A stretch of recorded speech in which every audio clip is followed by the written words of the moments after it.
Hello friends, मैं जय किशन पांडे आपका अपने इस यूट्यूब चैनल पे बहुत बहुत स्वागत करता हूँ। आज हम कक्षा 10वीं सीजी की कक्षा 10वीं हिंदी माध्यम का रसायन रसायन पोषण का दूसरा चैप्टर तत्वों का आवर्ती वर्गीकरण के बारे में यहाँ पे अध्ययन करेंगे। ठीक है, बहुत इंपॉर्टेंट चैप्टर है, बहुत महत्वपूर्ण पाठ है ये, तो इसको आप बहुत अच्छे से समझिएगा। ठीक है, तो चैप्टर स्टार्ट करने से पहले वही एक बात कि अगर आप चैनल पे नए हैं, वीडियो पहली बार देख रहे हैं, तो चैनल को सब्सक्राइब जरूर कीजिएगा, वीडियो को लाइक जरूर कीजिएगा दोस्तों। ठीक है, और अपने दोस्तों तक शेयर जरूर कीजिएगा ताकि उनको भी ये चीज़ें जो है वो अच्छे आसानी से समझ में आ जाए। तो चलिए बिना टाइम वेस्ट किए हम स्टार्ट करते हैं तत्वों के आवर्ती वर्गीकरण के बारे में। तो तत्वों के आवर्ती वर्गीकरण के बारे में पढ़ने से पहले हम थोड़ा तत्वों के बारे में पढ़ते हैं कि तत्व क्या होता है, पहले क्या माना जाता था, अभी क्या है कंडीशन।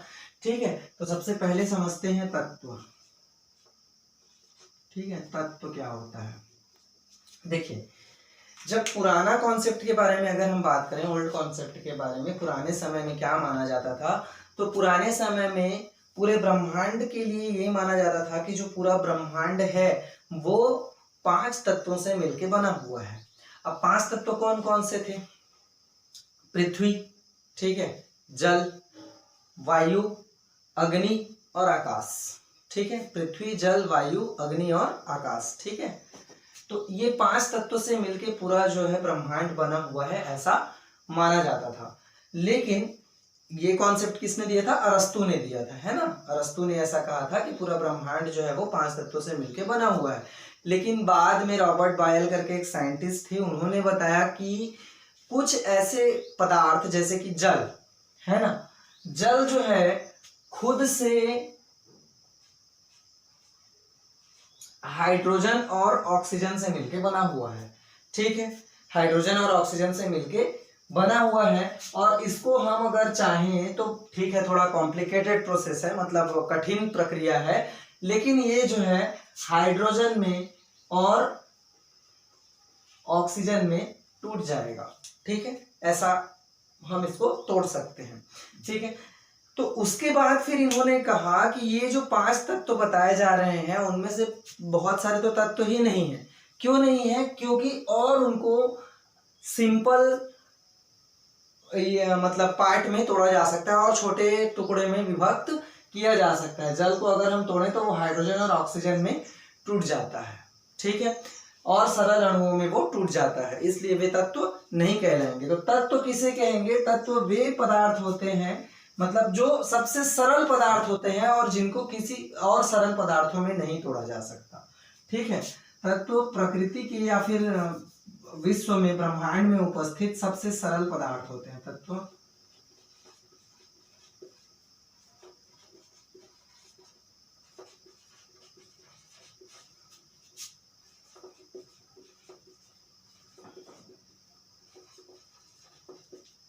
तथा उन्हें और छोटे या सरल पदार्थों में विभक्त नहीं किया जा सकता।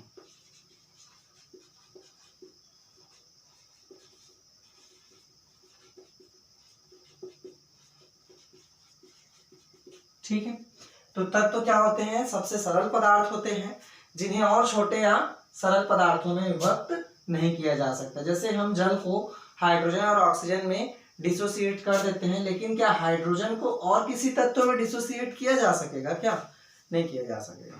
ठीक है, तो पॉसिबिलिटी नहीं है। ठीक है, तो इनको क्या बोला जाता है? तत्व बोला जाता है। मतलब तत्व वे पदार्थ हैं जो सबसे सरल होते हैं और जिनको और छोटे पदार्थ में विभक्त नहीं किया जा सकता। हाँ, कुछ इसके अपवाद हैं, ठीक है, जिनको छोटे पदार्थों में विभक्त किया जा सकता है एक ही तत्व को, तो वो अलग केस है, हम उसको नाभिकीय अभिक्रियाओं के दौरान पढ़ेंगे। लेकिन सामान्य रासायनिक या भौतिक प्रक्रियाओं द्वारा किसी तत्व को और छोटे तत्व में विभक्त नहीं किया जा सकता। ठीक है, तो ये चीज हो गया, है ना। सबसे सिंपलेस्ट फॉर्म है, सबसे सरल रूप होता है किसी भी पदार्थ का। ठीक है, तो ये तो तत्व हो गया। अब उस समय जब लेवोजियर ने, है ना, तत्वों के बारे में बताया था, लेवोजियर ने पदार्थ से तत्वों को अलग किया था उस समय 33 तत्व थे और वर्तमान में 118 तत्व हैं। ठीक है, उन 118 तत्वों के बारे में एक साथ पढ़ना है ना, उनके बारे में एक साथ पढ़ना या उनके बारे में अलग अलग जानकारी, उनके प्रॉपर्टीज के बारे में, उनके गुणों के बारे में जानना बहुत थोड़ा डिफिकल्ट काम है। ठीक है, थोड़ा डिफिकल्ट काम है। तो उस चीज को सुविधाजनक बनाने के लिए तत्वों का वर्गीकरण किया जाता है।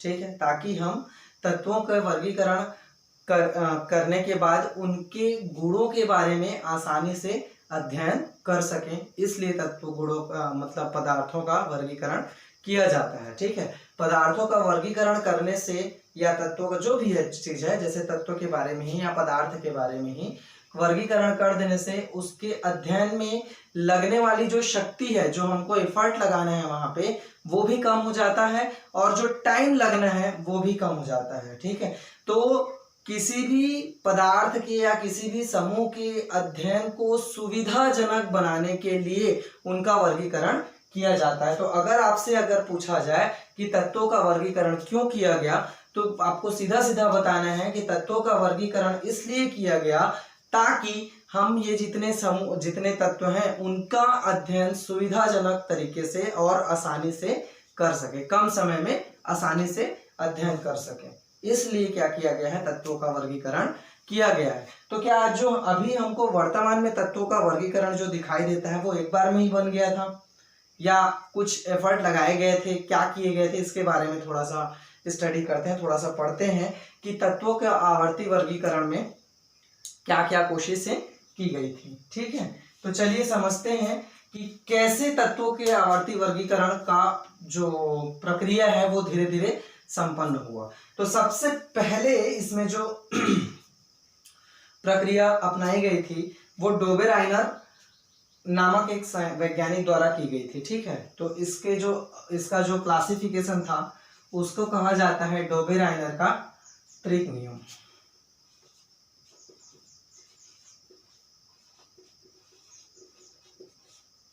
डोबेराइनर का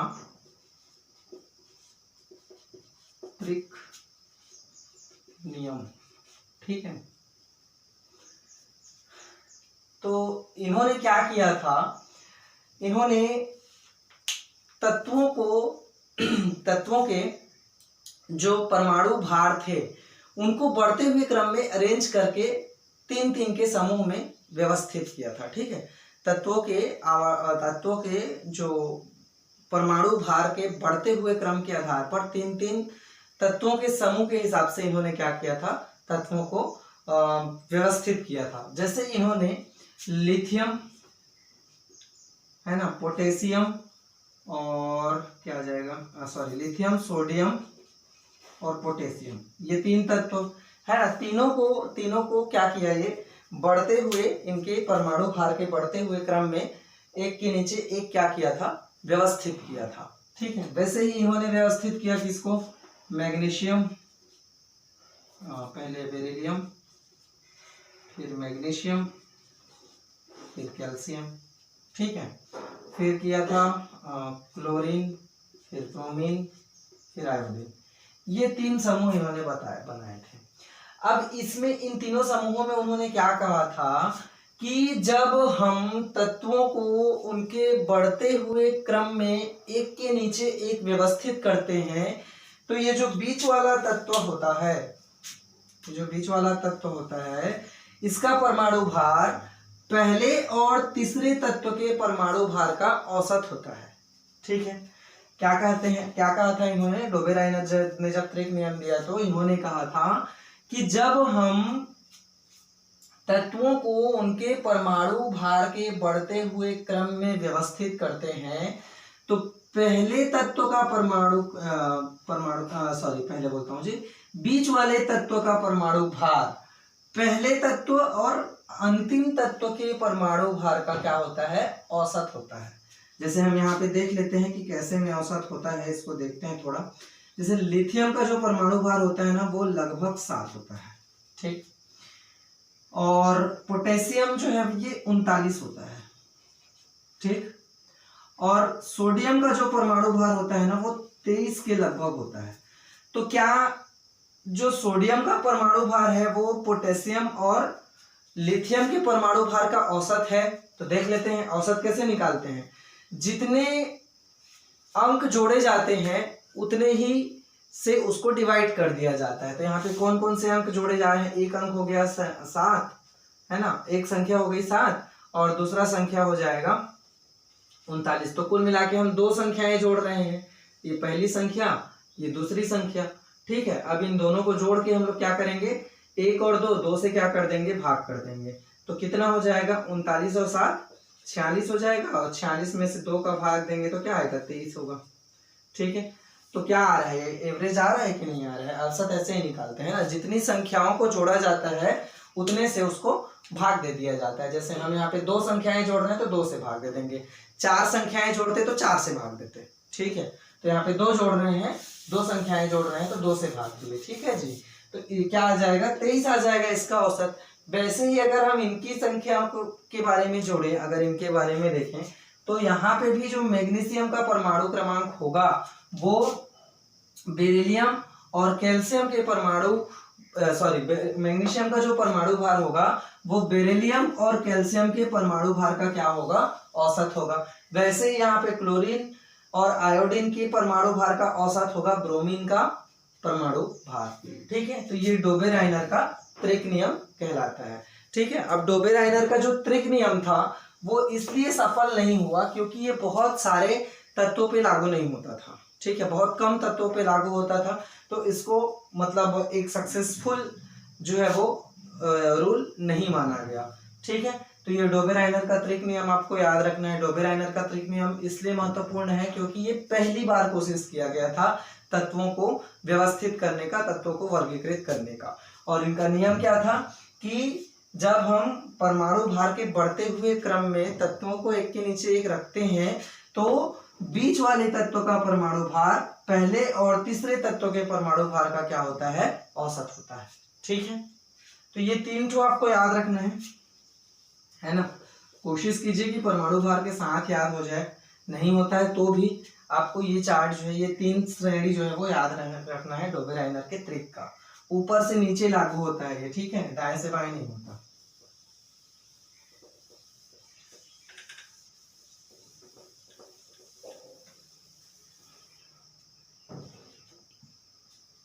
इसके बाद जो अगला नियम आपको याद रखना है, न्यूलैंड का अष्टक नियम।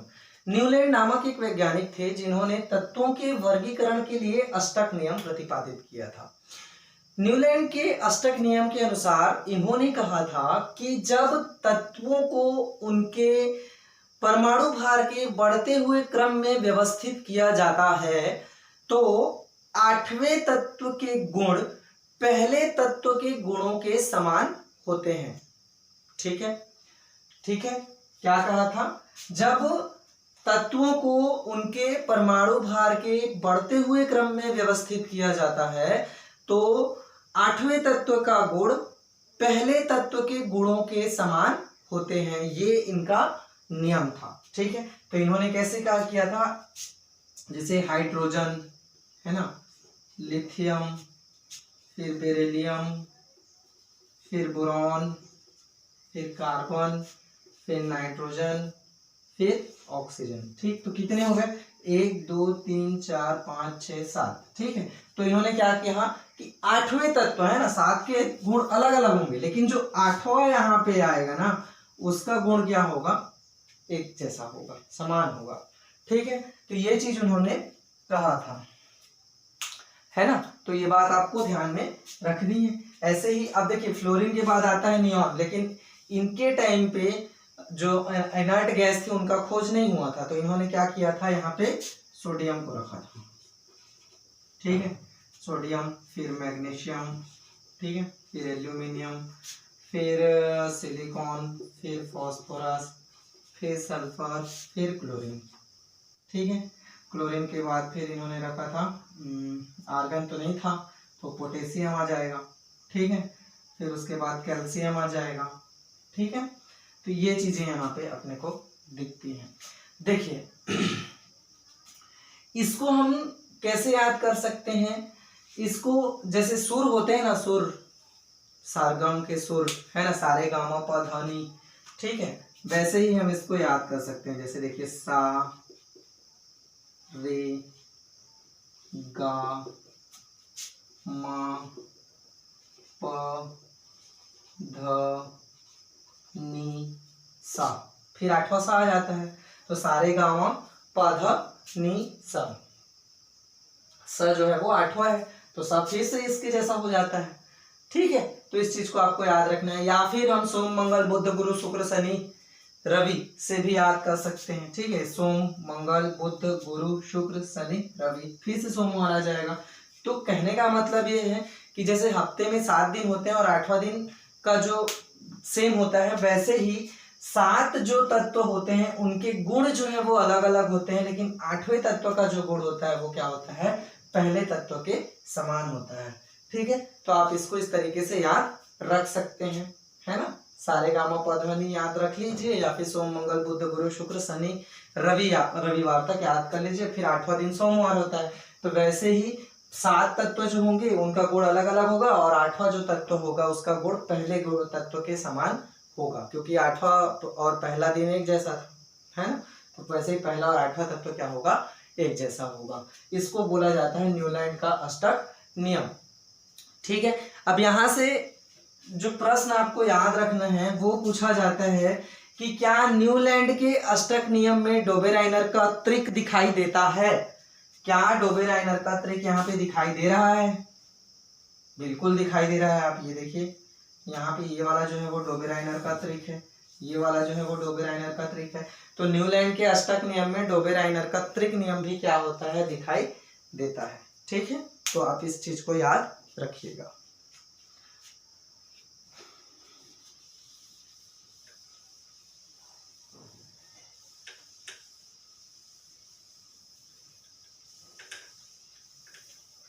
नेक्स्ट जो हमको याद रखना है, देखो लोथरमेयर भी दिया हुआ है, लेकिन लोथरमेयर बहुत ज्यादा महत्वपूर्ण नहीं है, ठीक है। तो आप उसको स्किप कर देना।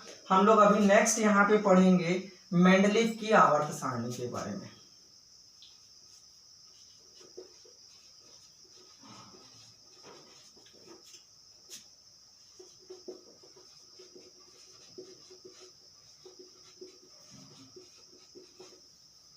मेंडलीफ का आवर्त सारणी, ठीक है।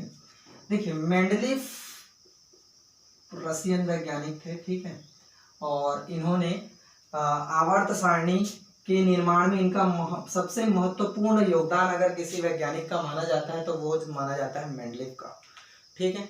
इन्होंने तत्वों के वर्गीकरण का प्रयास किया और बहुत सफल प्रयास था, बहुत हद तक सफल प्रयास था। हालांकि कुछ इसमें गलतियां हुई थी जिसकी वजह से इसको रिजेक्ट कर दिया गया। एक तो पहली चीज तो आप यहाँ पे मान के चलिए कि जब इन्होंने क्लासिफिकेशन किया, जब तत्वों का वर्गीकरण किया, तो उस समय 63 तत्व ही ज्ञात थे, ठीक है। अब वर्तमान में 118 है, तो वहां पे बहुत सारी चीजें हो गई, बहुत सारे नए डिस्कवरीज किए गए, तो उसकी वजह से भी इसको रिजेक्ट किया गया और अभी वर्तमान में ये लागू नहीं होता।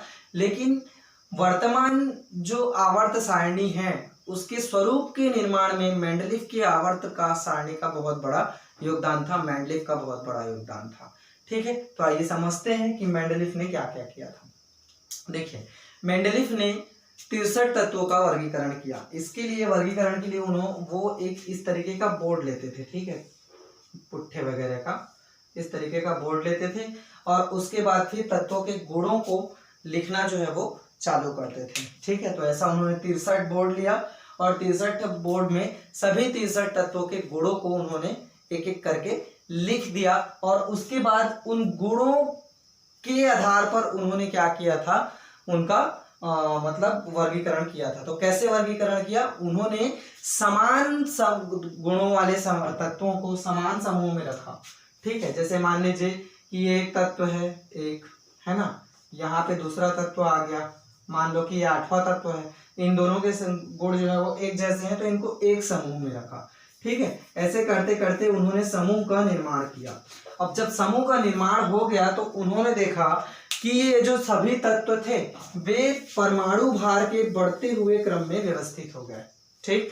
तो इन्होंने वर्गीकरण करने के लिए क्या किया, पहले बोर्ड लिया, बोर्ड में मतलब तत्वों के गुणों को लिखा और समान गुणों वाले तत्वों को एक समूह में रखा। ठीक है, अब जब वैसा समूह में रखते गए तो इन्होंने देखा कि जो तत्व हैं वे अपने परमाणु भार के बढ़ते हुए क्रम में क्या हो गए हैं, व्यवस्थित हो गए हैं। ठीक है, बढ़ते हुए क्रम में क्या हो गए हैं, व्यवस्थित हो गए हैं। तो इन्होंने अपने आवर्त सारणी के लिए नियम दिया। इन्होंने कहा कि तत्वों के भौतिक और रासायनिक गुण उनके परमाणु भार के आवर्ती फलन होते हैं। ठीक है, तो इन्होंने क्या किया, मतलब समूह के हिसाब से व्यवस्थित किया। समूह के हिसाब से व्यवस्थित करने के बाद इन्होंने देखा कि जो जितने भी तत्व हैं वे सभी क्या हो गए हैं, अपने परमाणु भार के बढ़ते हुए क्रम में व्यवस्थित हो गए हैं।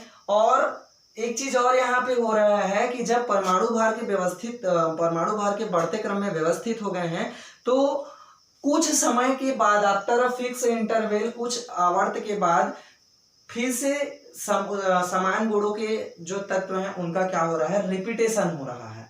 ठीक है, तो उसी चीज को देख के इन्होंने अपना आवर्त नियम दिया था। तो ये था क्या बोलते हैं, मेंडलीव का आवर्त नियम। इसको आपको याद रखना है। मेंडलीव का आवर्त नियम डायरेक्टली पूछा जाता है तो तत्वों के भौतिक और रासायनिक गुण उनके परमाणु भार के आवर्ती फलन होते हैं। ये मेंडलीव का आवर्त नियम है। ठीक है, अब इसके बाद इनके आवर्त सारणी के बारे में देखते हैं हम कि आवर्त सारणी कैसी। तो ठीक है फ्रेंड्स, ये है आपका मेंडलीव का आवर्त सारणी और इसके बारे में हम यहाँ पे अभी थोड़ा सा डिस्कस कर लेते हैं। तो जैसा कि आप यहाँ पे देख सकते हैं कि मेंडलीव की आवर्त सारणी में सबसे ऊपर का जो एरिया है वो समूह लिखा हुआ है, सबसे ऊपर है ना। ये देखिए यहाँ पे ये वाला जो ये दिखाई दे रहा है, ये समूह लिखा हुआ है यहाँ पे। ठीक है, तो आपको सबसे पहला चीज़ यहाँ पे जो ध्यान रखना है कि मेंडलीव की आवर्त सारणी में समूह के बारे में यहाँ पे बताया गया है। ठीक है, 8 समूह यहाँ पे हमको दिखाई दे रहे हैं रोमन में लिखे हुए। ठीक है, उसके नीचे, समूह के नीचे आप देखिए ऑक्साइड और हाइड्राइड का सूत्र लिखा हुआ है। यहाँ पे लिखा हुआ है कि कौन से समूह का तत्व किस प्रकार का ऑक्साइड बनाएगा और किस प्रकार का हाइड्राइड बनाएगा, उसके सूत्र यहाँ पे लिखे हुए हैं। ठीक है, तो जो खड़ी लाइन जो दिखाई दे रही है ना, इस तरीके से ये वाली जो लाइन दिखाई दे रही है, ये इसको हम क्या बोलेंगे, इसको समूह बोलेंगे। ठीक है, और ये जो लाइन दिखाई दे रहा है ऐसा है ना, बेढ़ा वाला आधा तिरछा, ठीक है, उसको हम लोग क्या बोलेंगे, उसको हम लोग आवर्त बोलेंगे। ठीक है, तो कुल मिला के इस पीरियडिक टेबल में 8 समूह और 6 आवर्त हमको यहाँ पे दिखाई दे रहे हैं। ठीक है, तो ये हो गया मॉडर्न मतलब पीरियडिक टेबल, सॉरी मॉडर्न बोलता हूँ, मेंडलीव का पीरियडिक टेबल। यहाँ पे ये जो समूह अपने को दिखाई दे रहे हैं दोस्तों, ये समूह में जो समूह की संख्या जो है वो समूह में उपस्थित तत्वों की संयोजकता को प्रदर्शित करता है। जैसे समूह 1 के जो तत्व हैं वो समूह 1 के तत्व संयोजकता 1 प्रदर्शित करते हैं।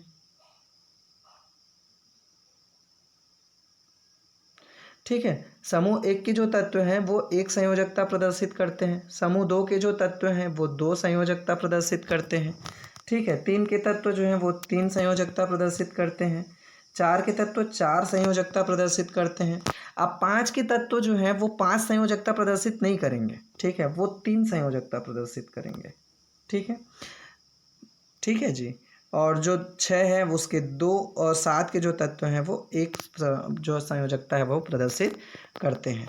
तो ये तो हो गया इनकी संयोजकता के बारे में, और उसके इनकी संयोजकता के हिसाब से इनके सूत्र का निर्माण यहाँ पे किया गया है। जैसे समूह एक के जो तत्व हैं उनकी संयोजकता 1 है, इसलिए आर जो है वो समूह का तत्व है और H जो है वो उसका हाइड्राइड को प्रदर्शित करेगा। ठीक है, तो हाइड्रोजन की संयोजकता 1 होती है और ऑक्सीजन की संयोजकता 2 होती है। उसके हिसाब से यहाँ पे तो सूत्रों का निर्माण जो है वो मेंडलीफ ने कर दिया था। अब आपको एक चीज़ पता होना चाहिए कि ये सूत्र प्रदर्शित करने के लिए मेंडलीफ ने हाइड्रोजन और ऑक्सीजन को ही क्यों चयनित किया, क्योंकि हाइड्रोजन और ऑक्सीजन जो है वो सबसे सक्रिय तत्वों में आते हैं और लगभग सभी तत्वों के साथ अभिक्रिया करते हैं। तो ये हो गया मेंडलीफ के आवर्त सारणी के बारे में दोस्तों। आई होप कि आपको ये समझ में आया होगा, ठीक है, कि यहाँ पे कैसे क्लासिफिकेशन किया गया है। और आप देख सकते हैं समूह में जब हम ऊपर से नीचे आ रहे हैं तो भी, या फिर आवर्त में बाएं से दाएं जा रहे हैं तो भी, तत्व जो हैं वो परमाणु तत्व बोलता हूँ जी, जो तत्व जो हैं वो अपने परमाणु भार के बढ़ते हुए क्रम में व्यवस्थित हैं। ठीक है, तो इस तरीके से आप इन जो मेंडलीफ का आवर्त सारणी है उसको समझ सकते हैं। ठीक है, तो चलिए आइए आप देखते हैं मेंडलीफ के आवर्त सारणी के गुण और दोष के बारे में। तो ठीक है फ्रेंड्स, देखते हैं यहाँ पे मेंडलीफ के आवर्त सारणी की उपलब्धियां क्या क्या थी। तो पहला तो है कि मेंडलीफ का जो आवर्त सारणी था वो तत्वों के अध्ययन में सहायक था, क्योंकि एक तो मेंडलीफ ने बहुत सारे तत्वों का क्लासिफिकेशन किया, वर्गीकरण किया, और साथ ही साथ इसका जो वर्गीकरण था वो तत्वों के रासायनिक गुणों के आधार पर किया गया था, उनकी संयोजकताओं के आधार पर किया गया था, साथ ही साथ परमाणुओं के परमाणु भार के बढ़ते हुए क्रम के आधार पर था। इसलिए तत्वों के अध्ययन में बहुत मददगार था ये जो मेंडलीफ की आवर्त सारणी थी। ठीक है, नए तत्वों के खोज में भी सहायक था। अब कैसे सहायक था? मेंडलीफ बहुत होशियार आदमी था। जब वो तत्वों का अध्ययन कर रहा था तो उसको कुछ ऐसे भी गुण उसने एज्यूम किया और उसको अपने आवर्त सारणी पे स्थान दिया, जैसे कि जर्मेनियम है ना, और गैलियम वगैरह के लिए उसने अपने परमाणु मतलब आवर्त सारणी में स्थान छोड़ दिया था। ठीक है, उसने ये कहा था कि यहाँ पे कुछ इस टाइप के तत्व जो है वो डिस्कवरी हो जाएंगे। ठीक है, तो नए तत्वों के खोज के लिए भी उसने प्रोबेबिलिटी उसने चांस जो है वो बना के छोड़ दिया था। इसलिए मेंडलीफ की आवर्त सारणी जो थी वो नए तत्वों के खोज में भी सहायक थी। ठीक है, परमाणु भार में सुधार भी किया। मेंडलीफ ने बहुत सारे तत्व जैसे कि बेरिलियम, ठीक है, बेरिलियम के परमाणु भार को उसकी संयोजकता के आधार पर सुधारा। ठीक है, तो परमाणु भार में सुधार भी किया था मेंडलीफ, तो ये भी उसके आवर्त सारणी का गुण था। उसके बाद अक्रिय गैसों के लिए स्थान, मेंडलीफ ने अपने आवर्त सारणी में को इस तरीके से बनाया था कि सक्रिय तत्व और जो निष्क्रिय तत्व होते हैं, ठीक है, मतलब बहुत ज्यादा क्या है कि अगर हम आवर्त सारणी को देखें तो सक्रियता मतलब सबसे ज्यादा जो सक्रिय तत्व होते हैं धातु के रूप में वो लेफ्ट साइड में होते हैं और अधातु जो है वो राइट साइड में होते जाते हैं। ठीक है, तो इस तरीके से अरेंजमेंट होता है, और जो सबसे लास्ट वाला होता है वो अक्रिय तत्व होता है। ठीक है, तो अक्रिय तत्वों के लिए स्थान तो मेंडलीफ के आवर्त सारणी में नहीं था। क्यों नहीं था? क्योंकि उस समय अक्रिय गैसों का डिस्कवरी ही नहीं हुआ था। लेकिन जब बाद में अक्रिय गैसों की खोज हुई तो रैमसे नामक वैज्ञानिक ने, या रामसे बोल सकते हो, रैमसे नामक वैज्ञानिक ने मेंडलीफ के आवर्त सारणी में एक नया समूह बनाया और अक्रिय तत्वों को वहां पे स्थान दे दिया, अक्रिय गैसों को वहां पे स्थान दे दिया। तो ये कुछ उपलब्धियां थी मेंडलीफ के आवर्त सारणी की। तो ठीक है फ्रेंड्स, देख लेते हैं कि मेंडलीफ के आवर्त सारणी में क्या क्या कमियां थी। तो पहला तो है हाइड्रोजन का स्थान जो है वो अनिश्चित था। हाइड्रोजन का जो गुण है वो क्षार धातुओं से भी मिलता है और हैलोजन धातुओं से भी, क्षार धातुओं से भी मिलता है और हैलोजनों से भी मिलता है। ठीक है, अब उसकी वजह से हाइड्रोजन का स्थान क्षार धातुओं के साथ भी होना चाहिए और हैलोजनों के साथ भी होना चाहिए। तो मेंडलीफ की आवर्त सारणी में हाइड्रोजन का स्थान जो है ये दोनों समूहों में होने की वजह से निश्चित नहीं था कि हाइड्रोजन को कहाँ पे रखना है। तो ये तो एक कमी हो गई कि हाइड्रोजन का स्थान जो है वो अनिश्चित था, कोई फिक्स स्थान नहीं था कि उसको कहाँ पे रखना है। ठीक है, दूसरा जो कमी था वो था भारी तत्व को हल्के तत्व से पहले रख दिया गया था। ठीक है, भारी तत्व को हल्के तत्व से पहले रख दिया गया था। जैसे कोबाल्ट, कोबाल्ट का होता है 58.9, इसका जो परमाणु भार है वो 58.9 होता है, और निकल का जो होता है वो होता है 58.7। ठीक, तो भारी तत्वों को, अब ये कोबाल्ट जो है वो निकल से पहले रखा गया है, और कोबाल्ट जो है वो भारी है और निकल जो है वो हल्का है कोबाल्ट के रिस्पेक्ट में। ठीक है, तो यहाँ पे ये इसके में कमी था कि भारी तत्व को हल्के तत्व से पहले रख दिया गया, जबकि ये इसका जो नियम है वो क्या कहता है कि परमाणु भार के बढ़ते क्रम में रखना है। ठीक है, तीसरा जो है यहाँ पे वो था समस्थानिकों के लिए कोई स्थान नहीं था। जैसे कार्बन जो है, कार्बन एक होता है कार्बन 12, दूसरा होता है कार्बन 13। ठीक है, तो कार्बन 12 और कार्बन 13 ये दोनों कार्बन ही है और समस्थानिक हैं। ठीक है, दोनों का परमाणु भार जो है वो अलग अलग है, लेकिन मेंडलीव के आवर्त सारणी में कार्बन 12 के बाद नाइट्रोजन 14 आ जाता है सीधा, और कार्बन 13 के लिए वहां पे कोई भी स्थान नहीं है।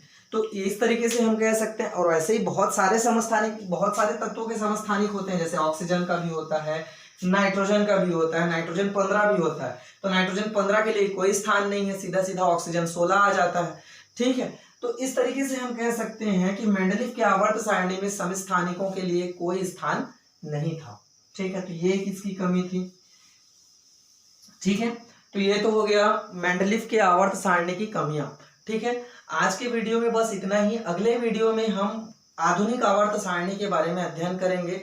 आधुनिक आवर्त सारणी का क्लासिफिकेशन कैसे किया गया है और तत्वों के आवर्ती गुण क्या क्या होते हैं, इनके बारे में हम अगले वीडियो में देखेंगे। तो बने रहिए मेरे साथ, पढ़ते रहिए, और साथ ही साथ आप अपने घर में रहिए, सुरक्षित रहिए दोस्तों, है ना। अभी जो कोविड चल रहा है तो घर में रहिए, सुरक्षित रहिए, और बाहर ज़्यादा ना घूमिए दोस्तों। ठीक है, और बने रहिए मेरे साथ। Thank you for watching.